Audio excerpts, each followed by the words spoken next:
Welcome back to 7th Grade Mustache.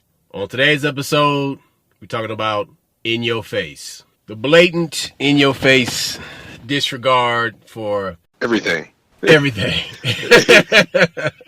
It's a free-for-all episode. This is a chance for us to express, like, we see shit and for some reason other people can't see the shit. And I'm like, that's in your face, nigga.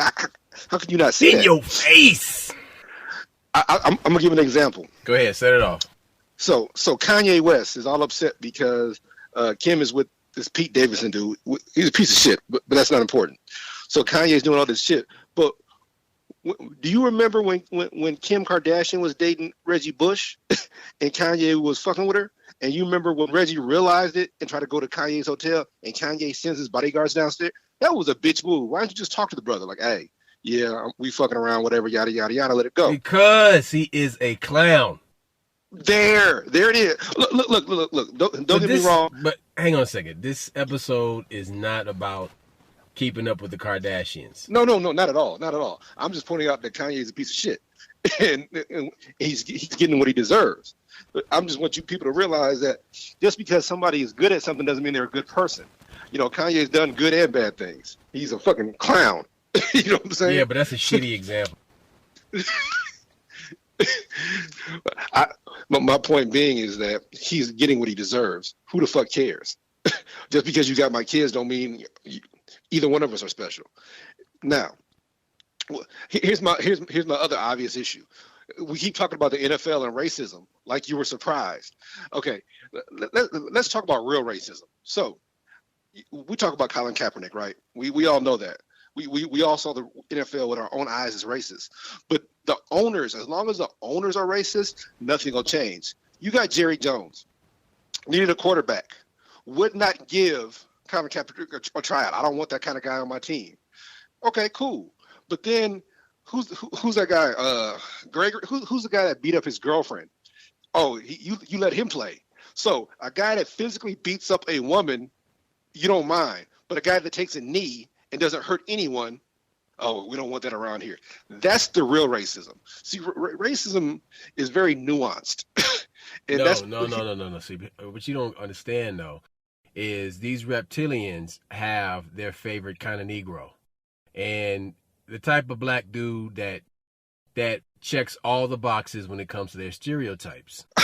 Preach. No, keep going. So the deal is yes, that as long as you uphold the stereotypes and you don't overturn the apple cart, then you're okay. But once you start coming with shit that is like against the narrative, then they don't. No, you can't fuck with you no more. Yeah, Roscoe just said some deep shit. If you beating up women and snorting cocaine, we don't mind you playing in the league. But if you take a knee because you think that killing black people is bad, that's a problem. See, it's staring you in your face. This is it. So what I'm trying to tell y'all people, there's no way to cure racism in the NFL until you cure the owners. As long as you got, and look, you're trying to get a couple black owners in there. You got two black guys bidding for the Denver Broncos right now. Our boy Byron Allen, and I forgot the other guy's name. So it's cool. You figured, okay, we get a couple brothers in there. It's not going to change anything until you really change how you feel about my existence. And Bomani Jones broke it down real smooth. He said the biggest lawsuit they got right now is that Brian Flores. It's the brother that was applying for a job in New York, and he gets a congratulations text from Bill Belichick saying that, hey, congratulations. He's like, man, I ain't interviewed for the job yet. What are you talking about? And so you keep talking about these different instances of racism where, okay, so we're trying to get more black coaches. We don't mind. Fuck black owners. Let's get more black coaches. So before you had the Rooney Rule, which gives them the permission to interview black coaches, you had 3 black coaches in the whole league. Guess what? You got 3 now. That rule, this soft shit does not fix it. When you have soft affirmative action, when you have these soft laws and rules, it don't change shit. Here's the other bad part. When you're dealing with racists, they make a self-fulfilling type stereotype, what my brother just said. So the deal is Brian Flores was the coach for Miami, and literally the owner was paying. He offered him $100,000 per game that he loses. So he's like, he turns it down, And then all of a sudden they start winning games which they weren't supposed to lose. Well, they weren't supposed to win, excuse me. And so they end up firing him. And so now he's only speaking up because he said, I tried to get another job. I figured this is the way the NFL is. And all of a sudden I get screwed out the New York job. So now he has a big lawsuit. And of course the owner is saying no. But let me explain something to you. Here's how nuanced this bullshit is. So the other black coach for Cleveland, he's speaking up. He said, yeah, I was incentivized to lose games too. So now you got these owners who didn't want to give you a job anyway. They give you a job. Then when you start to lose games, they're like, oh, look at the numbers. Black coaches don't win as many games. But you paid them both to lose. So do you see how self-fulfilling this racism shit? No, so my brother, no. So what they're doing is they're setting up a case for failure. Yes, and then yes. Creating a false case that proves to prove their point, enforces their institutional racism. Yes. So it's staring you in your face. You're talking, what can the NFL do different? It's not going to until you cure white people that are, and like Bomani said, he said something real deep. He said, I'm not talking about all white people. I'm talking about the white people that own these 32 teams or whatever. That's always going to be a thing. This is their beliefs. Like I said, when we're talking about in your face, you got shit sitting right here in front of you, and some kind of way your cognitive dissonance it makes you miss it. And this is black people too. I'm not just talking about white folks, because black people are so brainwashed. They'll come up with an excuse for the shit. You know what I'm saying? Like, as long as I get mine. And what Roscoe said earlier, you got to be a certain type of Negro. As long as you fit what they like, as long as you're not offensive, as long as you're not to this or to that, they'll hold on to your ass. Prime example, even when you look at Jay-Z or when you look at Dre, pay attention to certain words they say and certain things they do. You give them credit for producing this and producing that, but we all know, this, Dre is a woman beater. He's been beating women for years. Don't nobody say nothing about that. But hold on, but here's the thing though. Dre didn't produce like 80% of the last 2 albums that he did. What he does, he has a habit or a method of basically finding producers on the rise, having them ghost write, songs for him, and then he takes the credit for it. You know what I'm saying? But they were talking about Kanye and that same thing. I can't remember which one of these producers, how a lot of these new producers, they put a tag on their shit, such and such. Lauryn Hill tried to do that shit. Lauryn Hill, on that one album she did, tried to take credit for producing all that shit. And Robert Glasper, a very talented musician, has been putting her on blast for the past 4 years all over social media. See, somebody else said the same thing. They said, whenever you see these artists do a great album and they disappear, they have beef with their ghostwriter. And dude was like, that's right, like, because they're not as talented as you think they are. Look, I'm not dissing her, but I'm trying to tell you that she takes too much credit. But see, that goes back. Oh no, but she's a straight up train wreck egomaniac. It's in your face. Look, when you got somebody who's that awesome, they just disappear. That's because they have beef with their producers or their ghostwriter, and that's just real deal. Do you remember her second album was Unplugged, where she was playing the guitar and she tried to do it by herself? It fucking sucked. It was, dude. I bought it. Look, I bought this album knowing it was going to be awesome, and I'm like, man, I wish I was tone deaf because this shit was actually hurting my. I gave it to this chick. Dude, she was so happy. She can write, like she's a good lyrical songwriter, but she's not a good musical compositional songwriter. But that goes. Remember what Prince said? Do you remember when they asked Prince about Beyonce and her being talented? And what did Prince say? Is she a musician?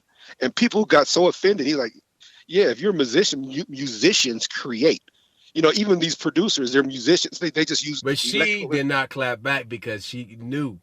She knew she had to shut up and there was nothing there. Yeah, fucking walk that whole stroll. Yeah, look. Yeah, you can't say shit. Being a good performer and being remember when the other one who said something about that was Ray Charles. Remember when they asked Ray Charles about talent? He said talent is overrated. He's like, you gotta take the time to learn these instruments and learn this and learn that. Dude, hold on. Did you see him? Did you see him fucking going off on Jamie Foxx on the behind the scenes of Ray? I think I did. Look, because that was the same time. It was the same period of time. Yeah, because everybody's like, Jamie Foxx is so talented, blah blah blah, and then cut to Ray Charles, who can play like a motherfucker, Everything. he's Everything. fucking basically screaming at this dude in the studio. He's like, "It's right there under your fingers. It's right there." Um, look, like I said, this episode is about us pointing out things that The we see. obvious that people don't pay attention to.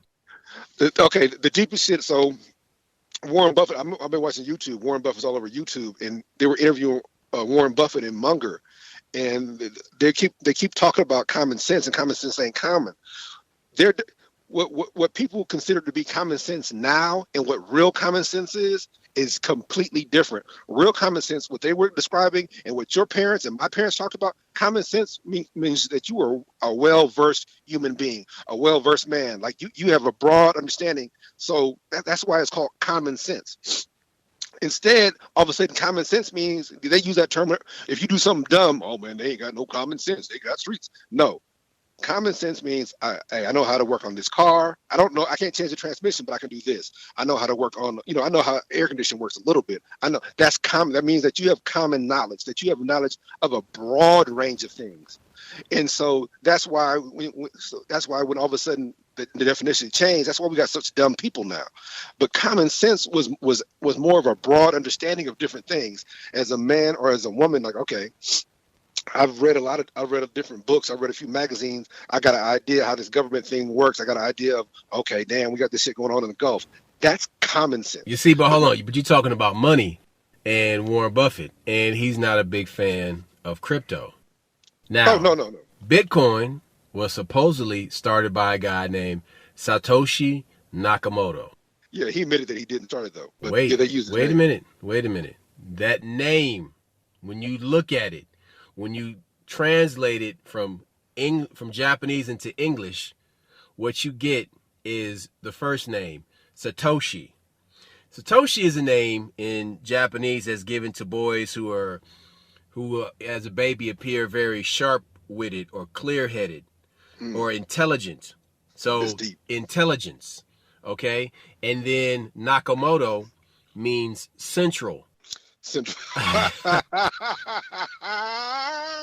In your face, Central Intelligence. So check this out. For the longest time, since their inception, the Central Intelligence Agency has been guiding the direction of pop culture in America. You don't believe me? Haight-Ashbury was a psychological warfare testing ground for counterculture and drugs and MK Ultra mind control. And Charles Manson was a CIA plant. Now this is if you think we're just talking out of our ass, look up the family members of the Doors and all these other bands that were part of this music explosion from Topanga Canyon in California. The use of LSD. Pay attention to Wait. Because all of these kids, their fathers were not just grunts in the military, guys like carrying a weapon. No, these were the children of generals and colonels and the brass, the intelligence, military intelligence. So you had the children of military intelligence making these so-called revolutionary records and putting them out. Meanwhile, at the same exact time, you have Haight-Ashbury in San Francisco, which has clinics that are run by the CIA that have two-way mirrors in them that monitor the progression of patients as they give them LSD and as they're pushing these drugs on them.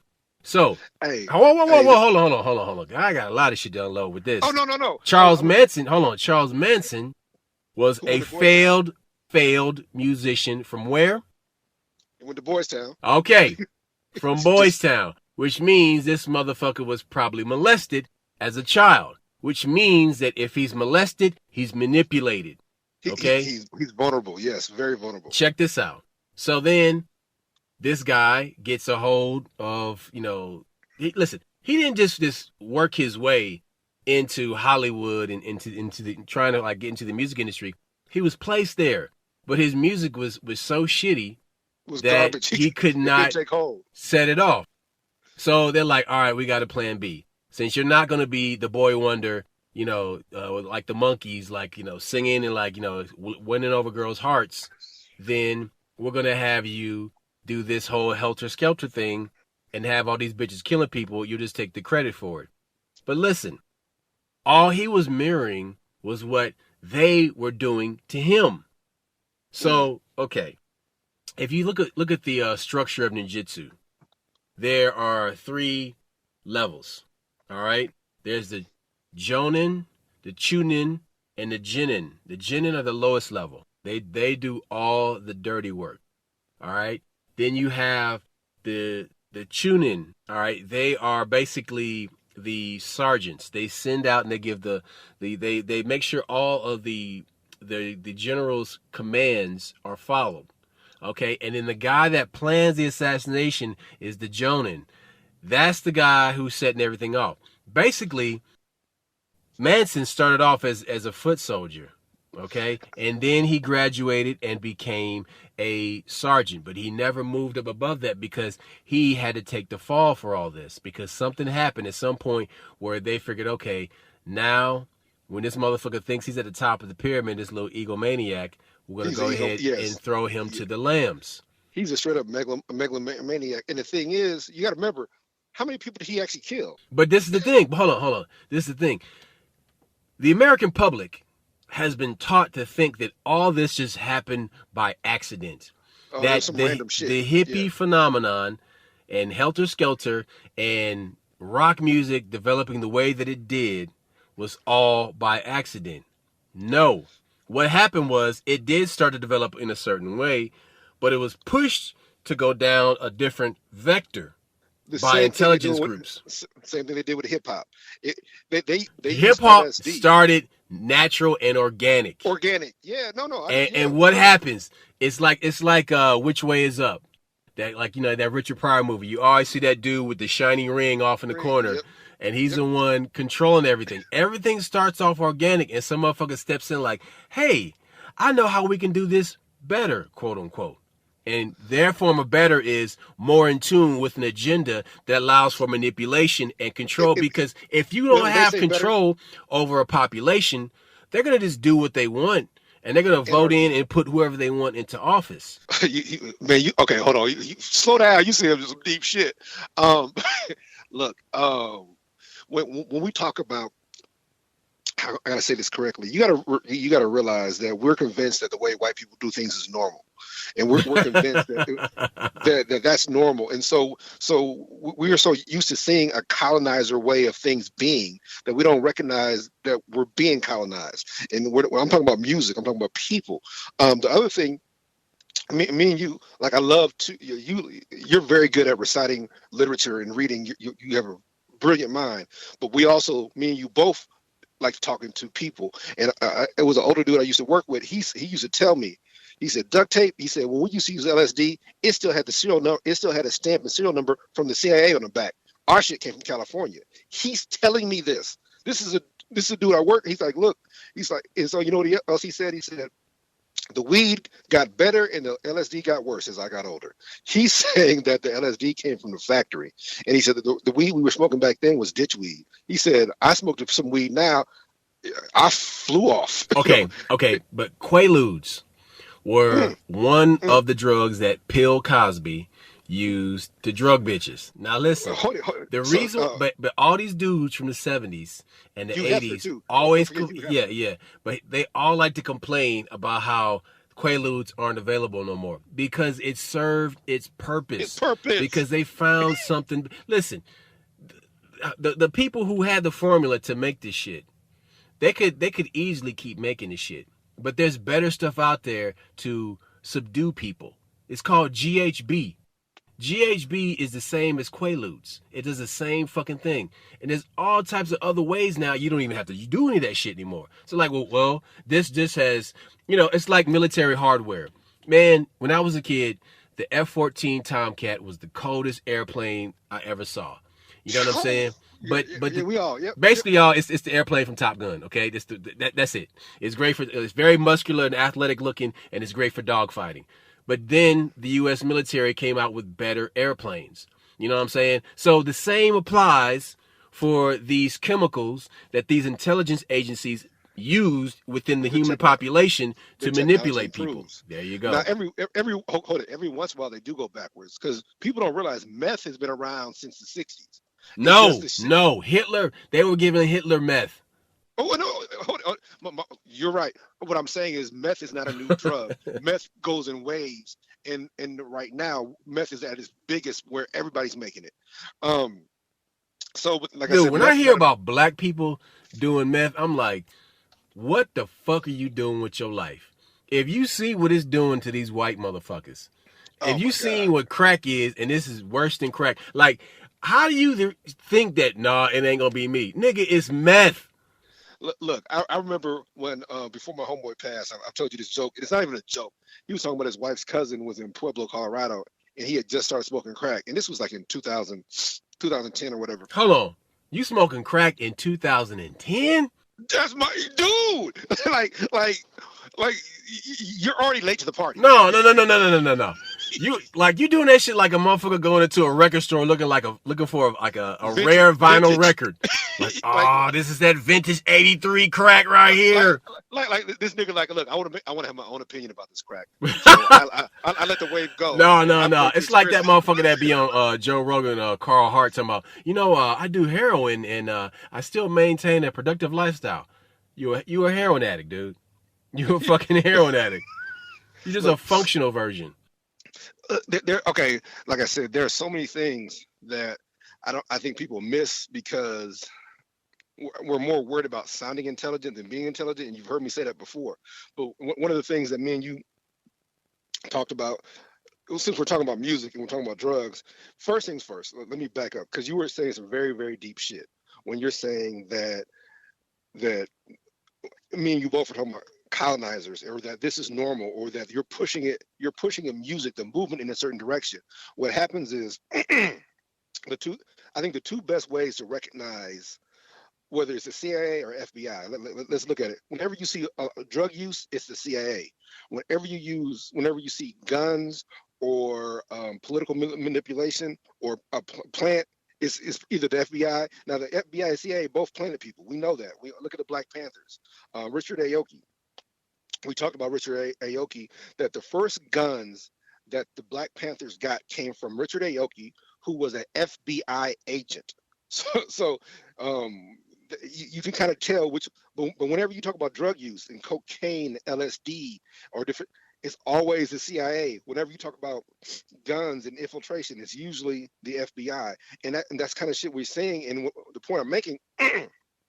So we saw how the rock movement from the late '60s to the early '70s was pushed in this direction, where this movement was about people coming together and being hippies and not going to war. Then all of a sudden, like, well, fuck that, let's give them this LSD and let's send it in a different direction. That's what they did. And these leaders of these rock groups, like he just told you, were children of former military. Yeah, but see, but then you had the satanic panic in the early '80s because they were doing a different drug. They were Oh yeah, doing cocaine, and dude, yep, yep. cocaine It's a hell is. of a drug. Listen, this is the thing about cocaine. It accelerates the heart, and so it accelerates the heart, and because it accelerates the heart, the the toxic side of excessive heart energy is super aggressive. Numb. Adrenaline dump. Listen. Numb to emotions Mm. and very apathetic. When you see people that are on cocaine, these people tend to have a very blunt personality. What's another word? Listen, hold Almost on. like it's artificial schizophrenia. Not schizophrenia. What's another one? No. Psychopath. Or Right. like, It yeah, creates a certain type of pathology. You know what yeah, I'm yeah. saying? That's what I'm. In Yeah, that yeah. Perfect, perfect. people on cocaine that do cocaine for like long periods of time tend to be very cynical.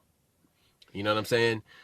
Like Um, you see it in the crack cocaine use when you saw people abandon their children or fuck their jobs and families over right. because Because because of the it's cocaine is a very selfish drug.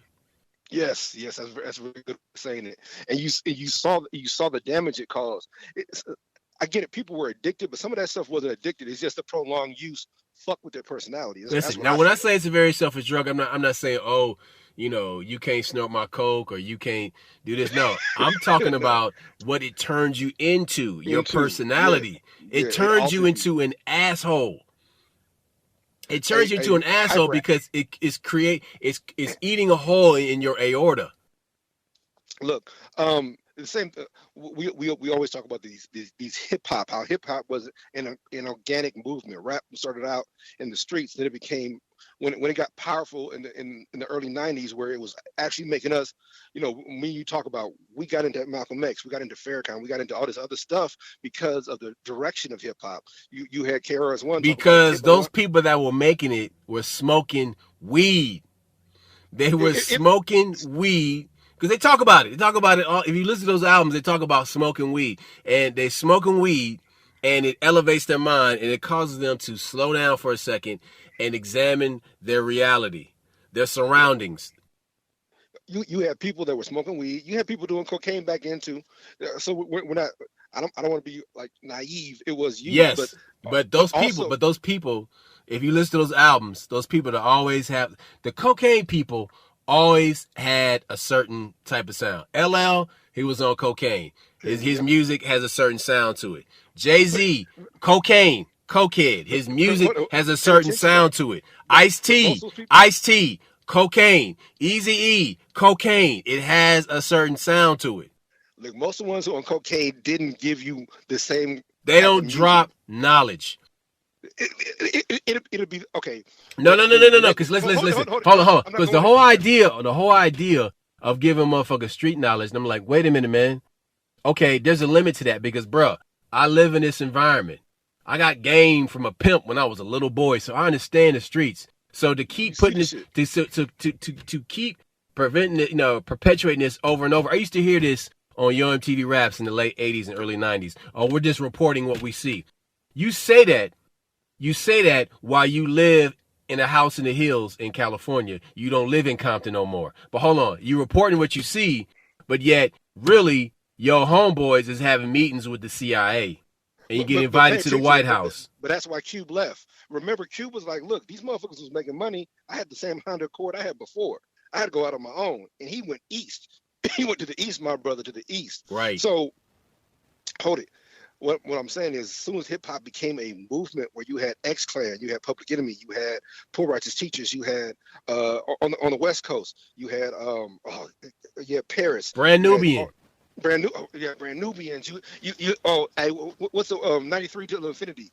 You had Souls a of lot of Mischief. I mean, so Tribe Called Quest. The whole yeah, Native Tongues posse. All now, the motherfuckers. hey Yeah. man, it's the same thing. Even when you had like Dreads, Black, so you had a lot of what you had what was referred to as balance. Jada Kiss said hip hop had balance. You had the party, you had the drug dealer, you had the knowledge, you had the political, you had all that balance. You don't have that no more. And when they push hip hop into that gangster lifestyle direction, which we know it was Warner Brothers because we're going that direction too, is in your face. That was about filling the prison industrial complex, about filling prisons and shit like that.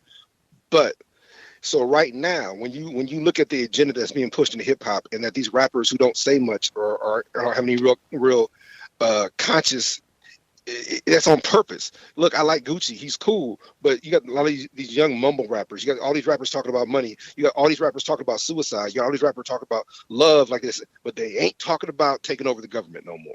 They ain't talking about Okay. not fuck. There was this like discussion that was going on that was on YouTube like a year ago, and this MC was talking about how what they do is they give you tests, and like the stylists are bringing something that's like kind of feminine just to see if you're aware. It may not be overtly feminine, but the colors might be. It might have like a lot of pink and like feminine colors in it, Yeah, and light like green. Yeah. to see if you're gonna wear this shit. And then like okay, then they'll make a note of like this motherfucker will wear some feminine shit, and like cool. Then if he puts this outfit on, then let me know. I'm gonna invite him to this party. And then when he Yep. goes to this party, then they're gonna be some shit. He's gonna have an option. He has some pussy, or he gonna have some big nigga grab him on the ass, and we're gonna see how he react to a nigga grabbing him on the ass. And then he gets another test. It's like, all right, cool. Well, you're gonna sign this deal, but you're gonna have to suck my dick. If you don't suck my dick, you won't re-sign your contract and give you these more money. Blah blah blah blah blah. And you know what I'm saying? We got you fucking drunk, and we caught you in a compromised position while you was like inebriated and out of it, and we photographed it. So we're gonna fucking basically blackmail you and put that shit out there on blast and tell niggas you gay if you don't fucking sign this contract. All that shit is a test. But all that shit, really, that's like a watered down version of MK Ultra and what the CIA was doing Have been doing in for years. Haight-Ashbury and in Topanga Canyon in California in the 60s. Now, They the learned crazy their part, lesson well. the crazy part about it is, in rock music, it continued beyond the 60s, 70s, and 80s because the chick that was married to Kurt Cobain, Courtney Love, she was a molested child, and she used to fuck the military brass. She used to fuck colonels and generals, and so And don't forget about almost the Foo Fighters, too. she was a drug mule. So the thing is that like she was the one that was always bringing the drugs around, and she is what I'm talking about. She's one of those. She's a demon whisperer. You know what I mean? Like she's the one that always like she's the familiar. She's the one who's always courting the darkness.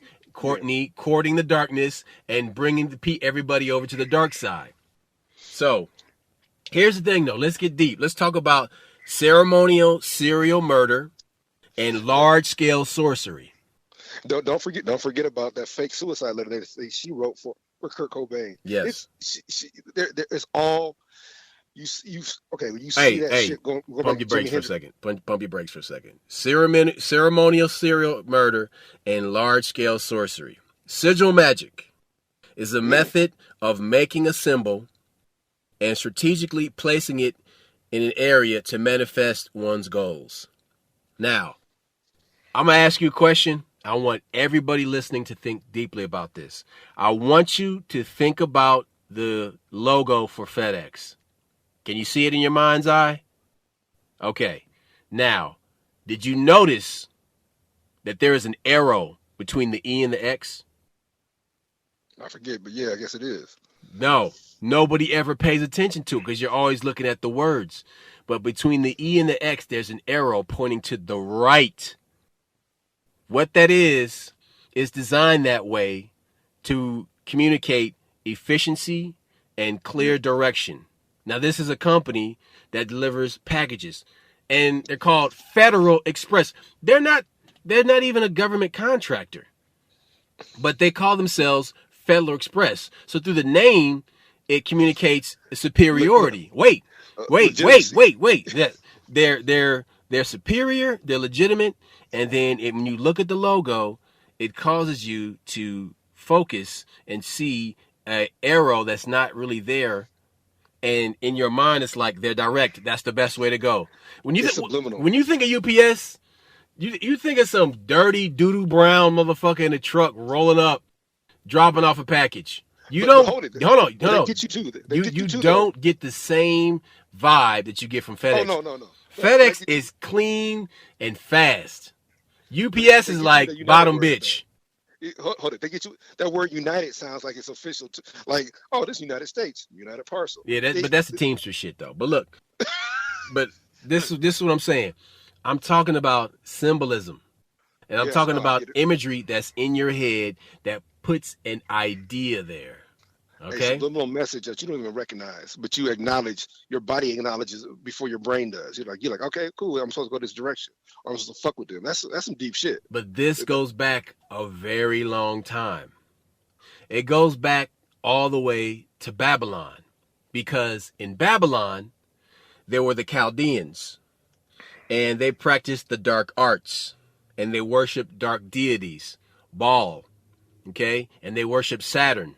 So they migrated to Mesopotamia from a separate country that was called Chaldea. All right. And the ruling class, they were magicians. And these high priests entered the city of Babylon from the southern side. So Babylon was a city that had walls on three sides, except for the rear, the south, because they didn't see the south as that big of a threat. All the threats were coming from the north. And so what the Chaldeans did, they entered from the south. They just walked right in. Nebuchadnezzar was a Chaldean king, but he suffered a horrible fate because he was forced to live in the fields like an animal and eat grass. But that's another story. The secret societies of the Western world are related to Chaldean sorcerers of Babylon.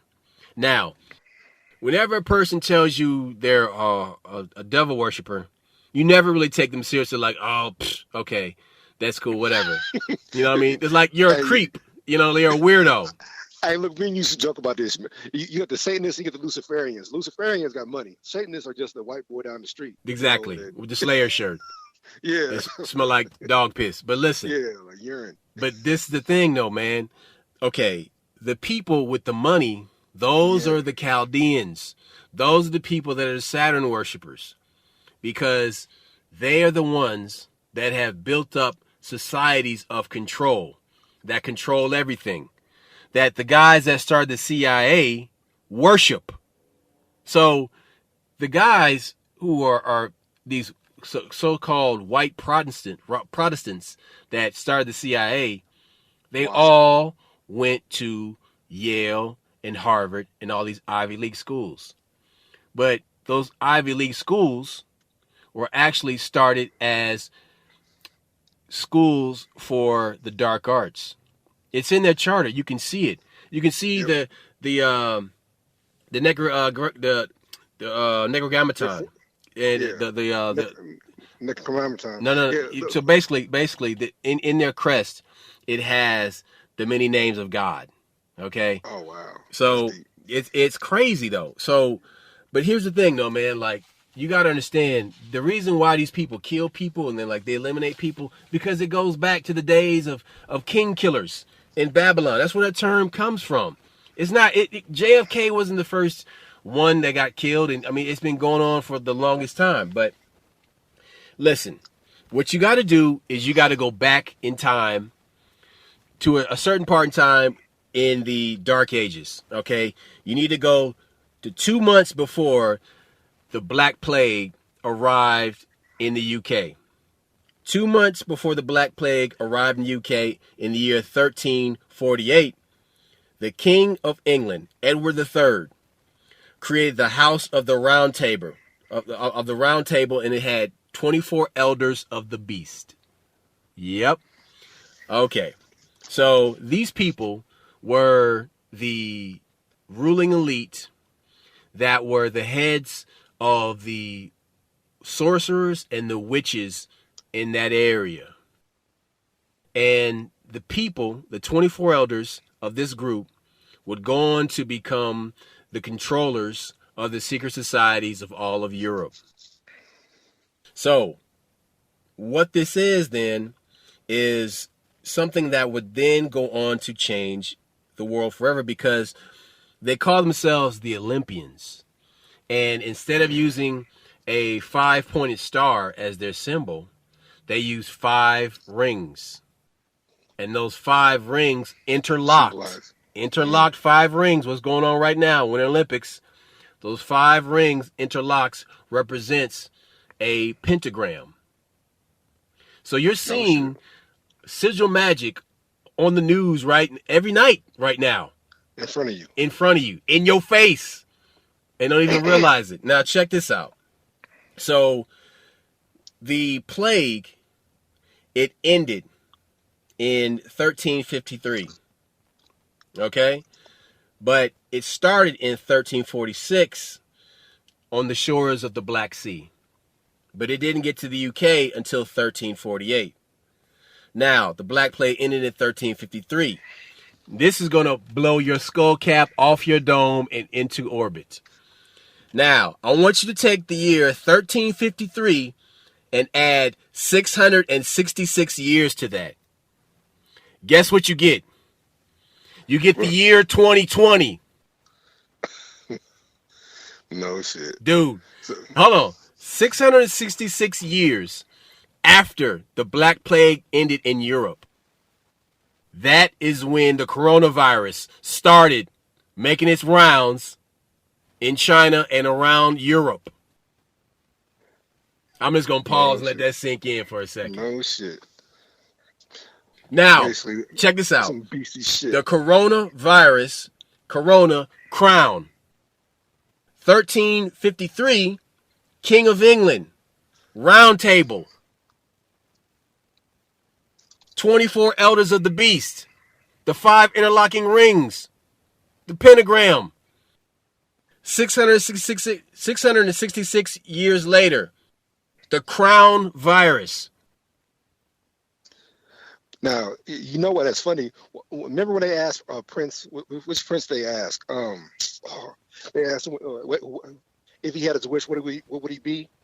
He said, "I'd be a virus so I can kill as many people." Come on. Oh, which Prince was it? It was the youngest one, right? It's the guy. It's the dude that's the helicopter pilot. He married the black chick. Yes. Yeah.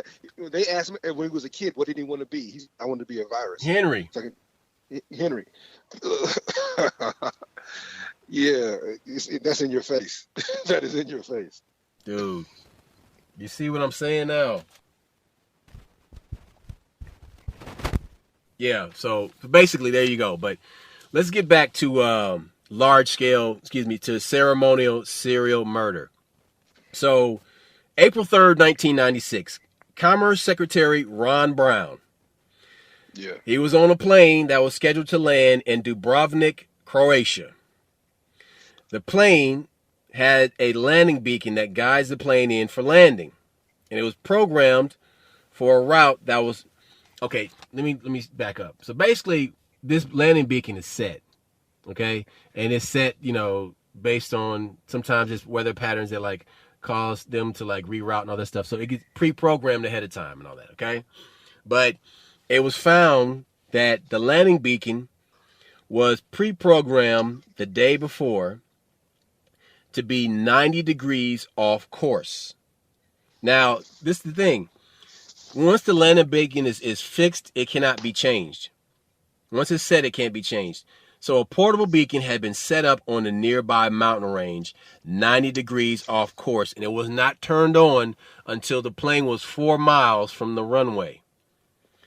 The airport traffic control engineer that programmed that beacon was found dead 3 days later, and his death was ruled a suicide.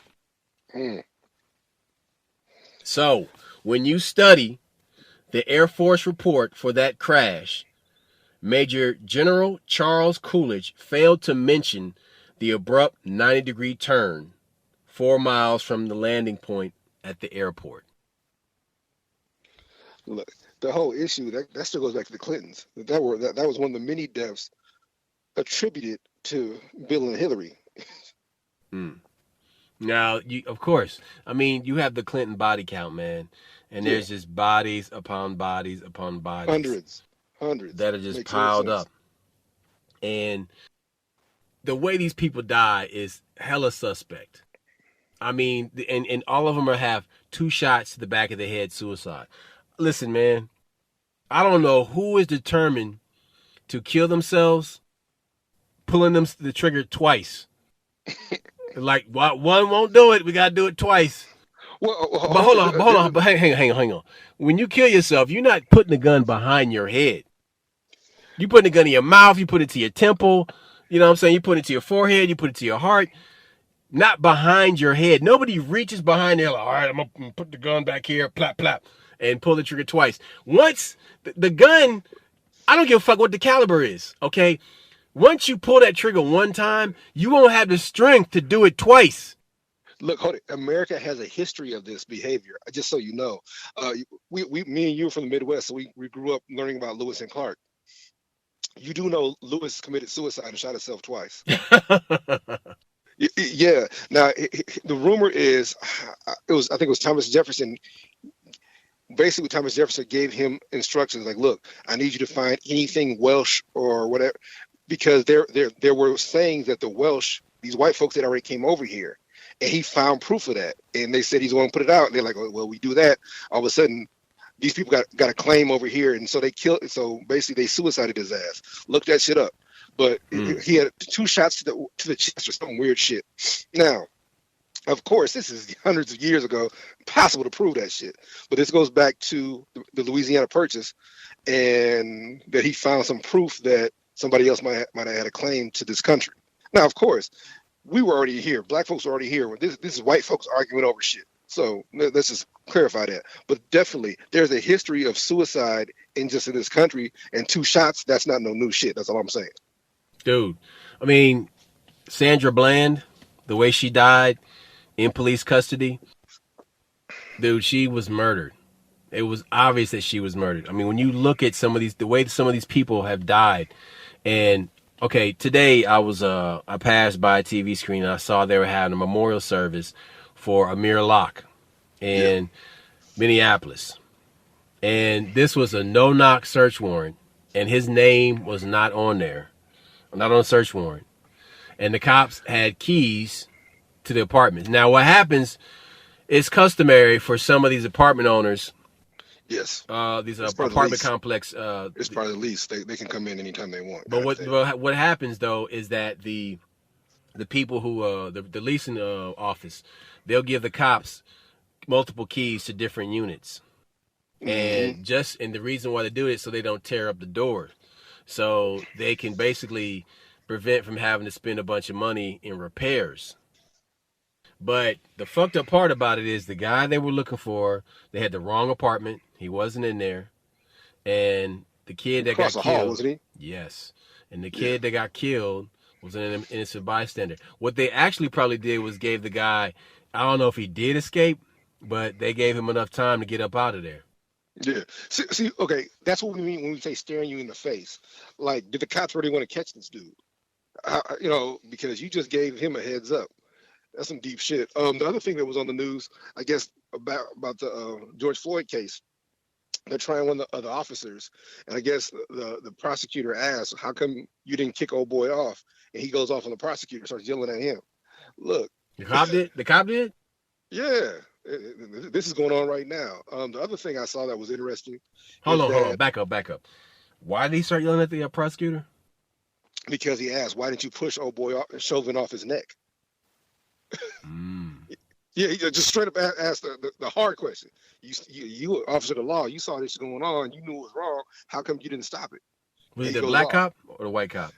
I think it might have been the Asian cop. I'm not sure which one it was. Because you got to remember, they had the colors of Benetton at this motherfucker. But listen, this is the problem with that whole George Floyd situation. That's another in-your-face thing on multiple levels. Because it was a sacrifice. I know. It was a human sacrifice and a psyop at the same time.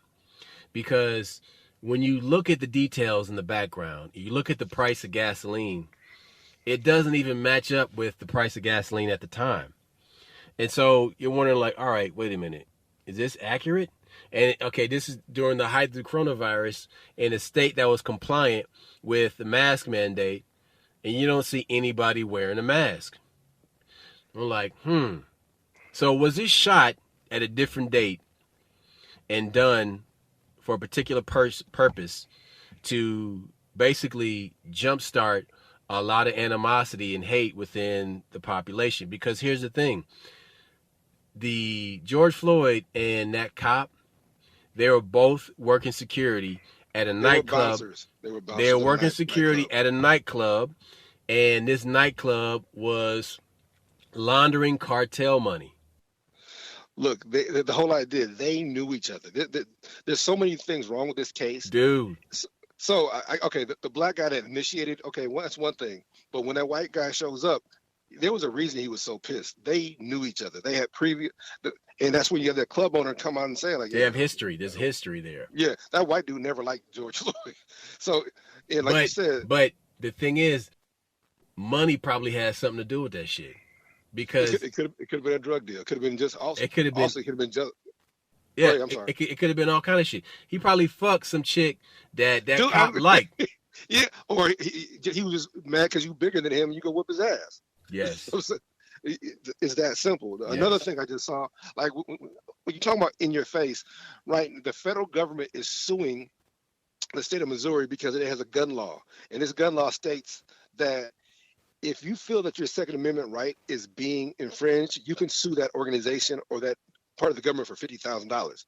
Second, if you feel no, also part of that law is I want to say it correctly. Part of the law is the fact that if the federal government has a law that's contrary to that state's gun law, the police in that state ain't the police in Missouri do not have to enforce it. There's some crazy shit in this law. It was in the law was, and like I said, this is like a Republican shit. They're going back and forth. But right now, the federal government is suing Missouri over its gun laws because the law came out like I guess in 2020. It's I don't want to give the wrong name, like Second Amendment preservation law, some shit like that. And so they're basically saying like, hey, look, we ain't got to enforce no federal government laws because it don't go with our state. And it's some deep shit. But that's a fight that people should be watching. There's certain fights out there that nobody brings up. Like, why are you ignoring? How do you watch this over here, but you miss this? And this goes back to the distraction. This goes back to the paying attention. Hold on a second. So this is the thing that's going on that people need to get a little hip to is these spree shooters. And these people who go in and they just shoot a bunch of people, and then like they commit suicide or they get killed, and they're never questioned. And the only one that I can think of that actually was arrested was Dylan Roof. The one in Denver. Which one is the one in Denver? Oh yeah, him. The one who thought he was the Dark Joker. Knight. Yeah, the Dark Knight dude. Yeah. Right. So, but okay, that's two. But all out of all the other ones we've seen, how many of them live? None of them. And then, how many stories are there of people in black paramilitary gear and assault rifles looking like trained professionals, looking nothing like the shooter that was described, and they leave in a hurry? Look, okay, the worst one of those is Sandy Hook. You do realize there were two shooters at Sandy Hook. Well, there were two people with ARs at Sandy Hook, and they never talk about the second one. There was another guy behind there having some kind of breakdown. He ran to his car, and he had an AR in his car. They got a hold of him, but that's never talked about. They only talked about the one that actually shot up the school. But there were two people with ARs. So who sent them? Okay, what made them go to the same school? I'll tell you. This is what happens. You have psyops that have to be pulled off by these intelligence agencies. And so what they have is guys that never came home from the war mentally. And they have to keep killing, or somebody's going to have to kill them. That's the way they are. So they give them a job. And they say, look, I need you to go in, and I need you to kill and be a janitor and clean this up and kill these people. I don't give a shit if his children just fucking pull a trigger. Look, you were killing like little kids in Afghanistan. There's no problem the same here, okay? Just when you see these little white kids, just think of them as towel heads and fucking kill them. But listen, so there's a story, very famous story, that was put out by WikiLeaks. And what WikiLeaks showed you was the drone footage of this helicopter. This helicopter that was just mowing down this strip mall at this intersection. It was an ambulance, and there was a reporter from Al Jazeera inside the ambulance, and there were children there, and they were just fucking firing. You can go online, you can watch this. It's been on the news, it's been on underground media sites. You can find it.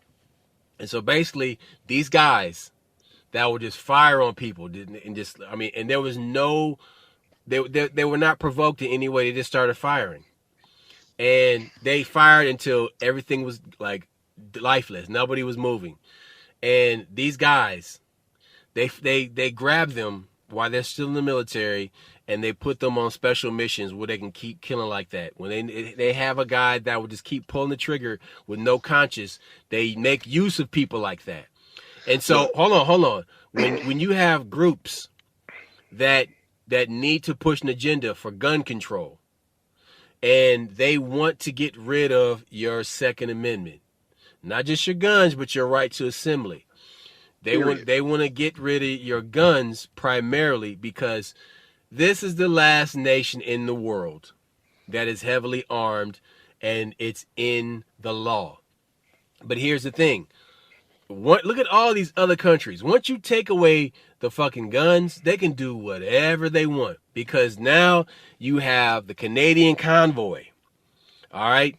And the Canadian convoy, for those of you who have not been paying attention, is a peaceful protest. And these are truckers in Canada that are protesting this draconian laws that Trudeau of Canada has been enforcing on Canadians. They are still locked down out there with all types of listen, they're going door to door now. Trudeau is doing some crazy shit. Check this out. So, okay, Alberta is like the Texas of Canada, but Ontario, they're what we call a state. That's their province. And Ontario is like the California/New York of Canada, because regarding how liberal they are. But see, the problem with that is that these people in this province, they have become so brainwashed to just basically give over their rights. Okay, so Canada got their Charter of Rights written into their law in 82 and did not become law until 85. But when you read their Charter of Rights, in it says it can be altered by the federal government at any time. Look, they're declaring martial law right now. And another thing, don't forget, who are the main ones not getting vaccinated? It ain't just these crazy white folks. It's the First Nation. The First Nation people are what they call their Native Americans. They're what we call Indians, but yeah, the First Nation. Many of them aren't getting it because they don't want the vaccine. They don't believe in it. Check this out.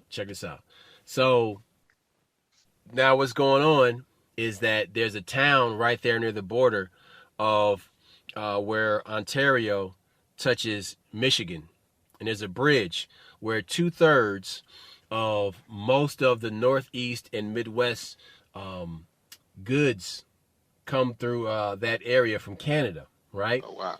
So what's crazy now is how in that town that borders on Michigan right there are reports from truckers who are just sitting it's basically like Burning Man, without the dirty hippies. These people are basically like peaceful protesting, and they're sitting down by a campfire. And they said that the RMCP, the Royal Canadian Mounted Police, yep. They said one of them came up to them with a rifle. With the rifle was the safety was off, because one of the guys was former military. He could see the safety was off, and he approached them, in a threatful manner. And the guy's like, man, I can see your safety is off. It's like, there's kids here. There's kids playing hockey right over there, man. Why are you coming over here trying to hurt us, man? Nobody here is being a threat in any manner. And the guy put his safety back on his rifle, and he walked away. What I also found out is that they're not using local RMCP, right? They're not using the local federal police. They're getting police from different provinces, different states, and having them come over there and put the jackboot on the neck of those people, because they don't want them going back to their communities getting shame thrown on them, which they should. Look, we saw that during Katrina. Don't forget, we had Mexican army in Louisiana. We ain't ever had a foreign. The reason you do that shit is because there's no loyalty to the people of that area. And they'll have the ability to. But see, this is the thing, though. Who okayed that shit? Mm-hmm. Look, that goes back to when you said. Listen, when you see foreign troops walking down your street, start shooting. Don't ask questions. Start shooting, because they don't care about shooting. They don't belong there. Yeah, that ain't right. You don't. This ain't your country, man. Listen, it's one thing if you're here as a citizen. But if you're there with a rifle, you getting shot by me. Hey, remember that black general down in Louisiana? Remember, he was like, put the guns down. He comes up like, why do you have guns out? These are our people. He's the general. He said, put the fucking guns away. He goes off on all these troops. I said, I get it. You guys are weekend warriors. You want to have fun, whatever. But this ain't the time or the place. This is a when did this happen? Mission. This was during Katrina. Look, it was a black general. I'll look his name up right now. Hold on. Yeah. Black general goes off on his own troops.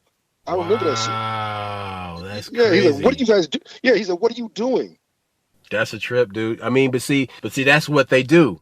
That's exactly how they operate. They get somebody that's not native to the area to basically bring this aggression and this agenda. But that's the whole thing. It's like that you can extrapolate that to all types of narratives. Because okay, we can talk about redlining, and we can talk about real estate and gentrification. Man, listen, in this city, I see that shit a lot. I don't know too much about redlining in Omaha because I haven't been, living in Omaha in a while. But dude, here it's bad. It's real bad. And I mean, I've lived in neighborhoods where people were actively fighting against that shit. Also, with powerful people, there is a karmic duty that they have to tell you what they're going to do before they do it to you, because then they believe the onus is off of them because they told you what they're going to do. That's why you would always watch these movies and you would see all this crazy stuff in these sci-fi movies to predict that what was going to come. And it always did. It always did. Yeah. It's because they were telling you what they were going to, they were telegraphing their punches. Imagine being with a fight, say, with a person telling you, all right, I'm going to throw this right cross at you. And if you don't do nothing about it, if you don't dodge that right cross, then you're an It's your idiot. fault. It's It's your your fault. fault. Like when they say telegraph, what it means is that sometimes you dip your shoulder, or sometimes you step with that left, and people you give a signal, and these people, they, whether it's knowing, whether it's their own arrogance that they don't think you can do anything about it, or whether they can't help themselves, that many times they tell you like, hey, we're going to do this. Fight back. Stand up to it. Do something about it. Don't be a victim. Fuck that shit. Right. And see, that's the problem is that I know so many people that have this pre-programmed idea of how to conduct themselves in so many situations in life that it becomes their default thinking patterns, Yes. speaking, patterns, all these things about how to act in certain situations are pre-programmed. And so there's no thinking, there's no critical thinking being done there. That's why you don't fight back. Is because you're convinced that fighting back is a bad thing, or violence is bad. Violence is necessary in many situations. If Bingo. if Bingo. if violence is being put on you, you must be violent to maintain your peace. Peace preservation sometimes requires us to do things that we don't want to do, and many times speaking up. Sometimes your mental peace. That's why you got to speak up and address like, hey, this ain't a good idea. Hey, I'm a human being. I deserve more respect than this. That shit's important. No doubt. But see, that's the thing is like, okay, learning to see critically, not just think critically, but like to see critically. You know what I mean? Because the information comes to your eyes first. Because you're approaching everything, unless you're a blind person, you're approaching everything with your eyes first. You're Yeah. walking forward, looking at everything with your eyes first, and that's how you see everything. So when you're seeing these symbols, you're seeing the sigil magic, you're seeing this large scale sorcery and this large scale ceremonial murders that are happening, then you have to react to it in a certain way that is conducive towards something constructive. The issue is you can't believe that people are being killed for no reason, but they're being killed for a reason. It's just not a reason that's an adequate reason for you, but it's adequate for the people in power, or it's adequate for somebody else. Look, all they care about is maintaining their power. They don't care about what makes sense, tragedy, none of that shit. It's all bullshit. And that's the thing. But they use the they use the tragedy as blunt force trauma to hammer you into submission. And that's how all these things that we've been talking about since the beginning of this episode have worked on you, because they pushed all the buttons. They have basically, like, for example, in Los Angeles, they had all this crime going on, and all this crime in these cities where they talk about defund the police. So they purposely had police Create a do situation. Yep. nothing, where then you would see that the funding is justified. Right. And it's you create the problem and then you create the solution. So they created both of them, the problem and the solution. Which again goes back to when we talk about racism in the NFL. So literally, you pay these black coaches to lose, but then you call black coaches losers. You- This shit is so, it's sickening, but it's something that we want you guys to recognize so you can combat it, so you can recognize, call bullshit. There's nothing wrong with hitting the bullshit button on certain things. Like, hey, I call bullshit, bro. That's some real fucked up shit. You shouldn't have said that to her. Or, hey, would you let somebody talk to your kid like that? Look, let's go back to Trayvon, way back with Trayvon. And do you remember when people were saying that with George Floyd was following Trayvon? And I'm like, you do realize following somebody is an act of aggression. And they're like, no, it's not. Like, yes, it is. Right now, if I followed your daughter home, George Zimmerman, you're talking about. Zimmerman, excuse me, Zimmerman. Zimmerman followed, like, if somebody followed your daughter home, wouldn't you be like, hey, go to the police station, or I'm on my way? Yeah, that's how come that black child doesn't have the same innocence as your children? How come that black child doesn't have the same reverence as your children? So yeah, if somebody followed my daughter home, they know who to call. Like, hey, call me, go to the nearest police station, and I'll meet you there. And that person. So you got to understand that for whatever reason, our children aren't granted the same kind of treatment. So look, we just want you guys to recognize that shit and see it for what it is. There you go. Sigil magic. Large-scale ceremonial murders, psyops, and brainwashing. All of it has been used on you. It's still being used on you. Dig into the history and find the facts on how it was created and how it's been used before, and you can see how it's being used now. That's all I got. We out. Peace. Out of back.